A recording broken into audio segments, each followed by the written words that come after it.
नमस्कार, मैं हूं आप सभी के साथ रचना नितेश और धरोहर में आप सभी का बहुत बहुत स्वागत है।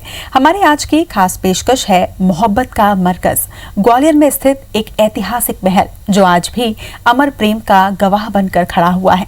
ये महल हमें सुनहरे अतीत की याद दिलाता है। ये प्रेम के उन नाजुक पलों को सहेजे हुए हैं जो अब बन गए हैं इतिहास।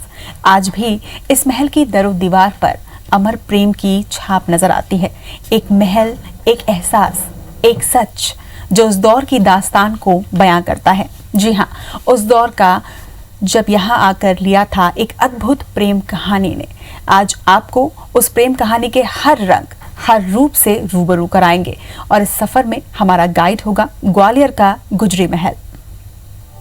मृग नैनी को यार नवल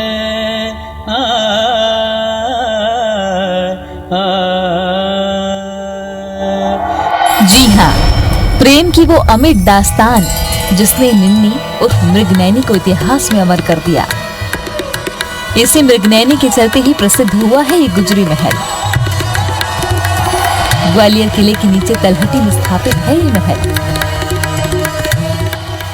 गुजरी महल की खूबसूरती मृगनैनी के प्रति राजा मानसिंह के अगाध प्रेम को प्रदर्शित करने के लिए काफी है। 14 से 15वीं शताब्दी के बीच की ये प्रेम कहानी आज भी जवां लगती है। अजब है मानसिंह और मृगनैनी की प्रेम गाथा। ग्वालियर से करीब 11 किलोमीटर दूर एक गांव था राई, जहां के गुर्जर किसान की बेटी थी निन्नी। निन्नी की सुंदरता और बहादुरी के चर्चे दूर दूर तक फैले थे। राजा मानसिंह तक भी निन्नी के शौर्य और सुंदरता की चर्चा पहुंचती थी। इससे राजा इतने व्यग्र हो गए कि एक दिन उन्होंने प्रजा का हालचाल जानने के बहाने राई गांव जाने का फैसला किया। उसी दौरान जंगल में शिकार करते वक्त राजा के काफिले पर जंगली भैंसों ने धावा बोल दिया। उस वक्त निन्नी भी वहां से गुजर रही थी। निन्नी ने अपने हाथों से भैंसे के सींग पकड़े और उसे चारों तरफ घुमा दिया। भैंसा बेहाल होकर जमीन पर गिर गया। राजा ने जब निन्नी की बहादुरी और सुंदरता को अपनी आंखों से प्रत्यक्ष देख लिया तो उन्होंने निन्नी से प्रेम निवेदन करने में जरा भी देर नहीं की। मैं तोमर वंश के यशस्वी शासक हुए, उनके द्वारा ये महल बनवाया गया। इस महल का नाम है गुजरी महल। तो इसके पीछे ये कहानी है, कहते हैं कि राजा मानसिंह एक बार शिकार के लिए गए राई गांव, जहाँ से 11 किलोमीटर दूर है। तो वहाँ पर एक गुजरी कन्या, एक भैंसों का एक आपस में युद्ध हो रहा था। जो गुजर कन्या थी उसका नाम था निन्नी। तो निन्नी ने लेके अपना कलश रख के, पानी भरकर आ रही थी, कलश रख के, और उसने उन भैंसों को अलग किया। अलग करने के बाद तो उसका बल देख के और उसकी सौंदर्य देखकर ये राजा मानसिंह मुग्ध हुए। निन्नी ने राजा मानसिंह का प्रेम निवेदन तो स्वीकार कर लिया, लेकिन उनकी रानी बनने के लिए आसानी से राजी नहीं हुई। इधर राजा की दूसरी रानियां भी निन्नी को अपने समकक्ष स्थान देने के लिए तैयार नहीं थी। निन्नी ने भी शादी करने के लिए राजा के सामने 3 शर्तें रखी। उसकी पहली शर्त थी कि वो केवल अपने ही गांव की सांक नदी का पानी पिएगी। दूसरी थी कि उसके लिए अलग से महल बनाया जाएगा। और तीसरी शर्त थी कि वो राजा के साथ हर गतिविधि, यहाँ तक युद्ध में भी भाग लेगी। हुआ भी यही। निन्नी को राजा ने उसकी हिरनी जैसी आंखों को ध्यान में रखते हुए मृगनैनी नाम दिया। मृगनैनी राजा के साथ हर काम में साथ देने लगी। राजा ने मृगनैनी के लिए गुजरी महल बनवाया। सांक नदी से महल तक उस जमाने में पाइपलाइन बिछाई गई। कहते हैं राजा मानसिंह का मृगनैनी से इतना गहरा प्रेम था कि उन्होंने जीवन भर तीनों शर्तों को याद रखा। इधर मृगनैनी भी हर पल साई की तरह राजा के साथ रहती थी। यहाँ तक कि उसकी मृत्यु भी राजा के साथ युद्ध लड़ते हुए हुई। मृगनैनी आज नहीं है, लेकिन ये गुजरी महल आज भी उसके प्रेम की दास्तान को जिंदा रखे हुए है। आज भी यहाँ की हवाएं ये कहती हैं कि एक थे मानसिंह, एक थी मृगनैनी और उनकी जादुई मोहब्बत। Bureau report, IBC 24। राजा मान सिंह और मृगनयनी की प्रेम कहानी अमर है। उस प्रेम की परछाई आज भी गुजरी महल में देखी जा सकती है। मृगनयनी न केवल यहाँ के राजा मान सिंह की अनन्य प्रेमिका थी, बल्कि वो एक उत्कृष्ट कला पारखी भी थी। समय के ऐसे रेशमी ताने बाने से गुथी हुई है मान सिंह और मृगनयनी की कहानी, जो भी उनसे सुनता है बस सुनता ही रह जाता है।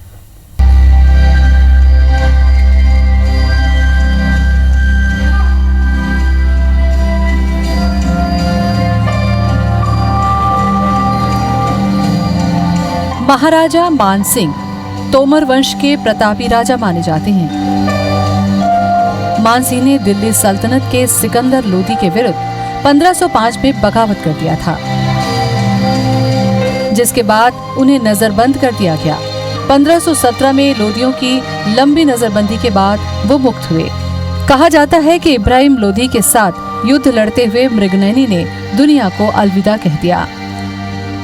मृगनयनी राजा मान सिंह की 90 नंबर की रानी थी, जिसे राजा सभी रानियों से ज्यादा प्रेम करते थे।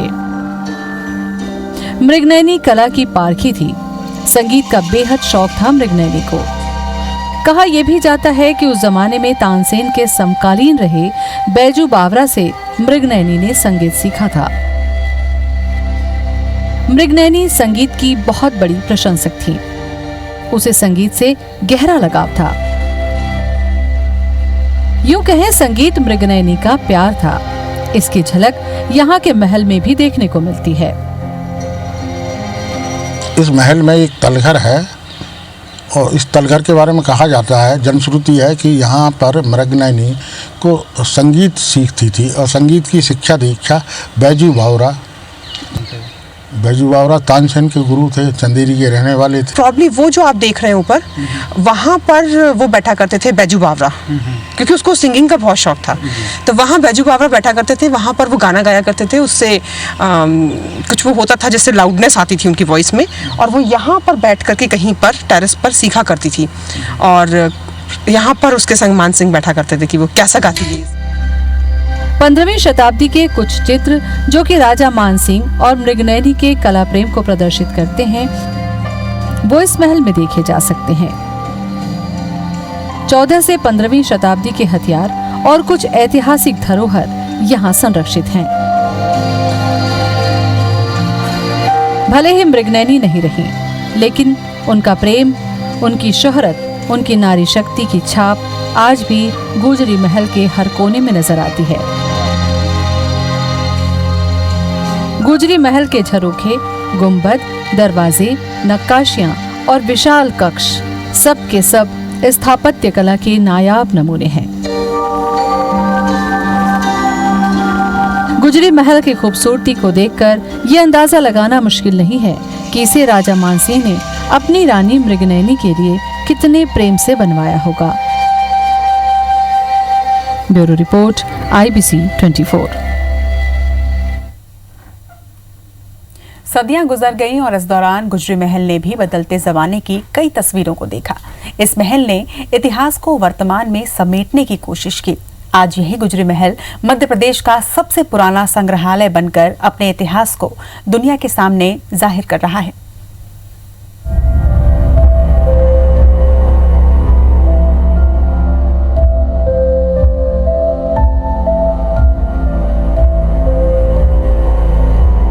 राजे रजवाड़े विदा हो गए। अंग्रेजों ने देश पर कब्जा जमा लिया,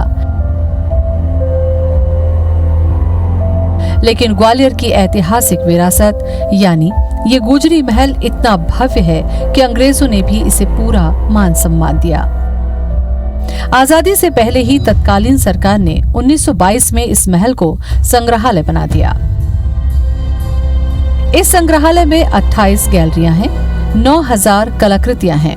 इसके अलावा यहाँ मूल्यवान पत्थर, रत्न, टेराकोटा की वस्तुएं, हथियार, मूर्तियां, पेंटिंग्स और शिलालेख भी मौजूद हैं। खुदाई में मोहनजोदड़ो और हड़प्पा से मिले अवशेष भी यहाँ के संग्रहालय की शोभा बढ़ा रहे हैं। महल के अंदर मृगनयनी की अपनी एक जगह है जो सैलानियों को अपनी ओर आकर्षित करती है। मृगनयनी से जुड़ी दिलचस्प जानकारियां यहाँ संग्रहित हैं। गोजरी महल का निर्माण 15वीं शताब्दी में हुआ था।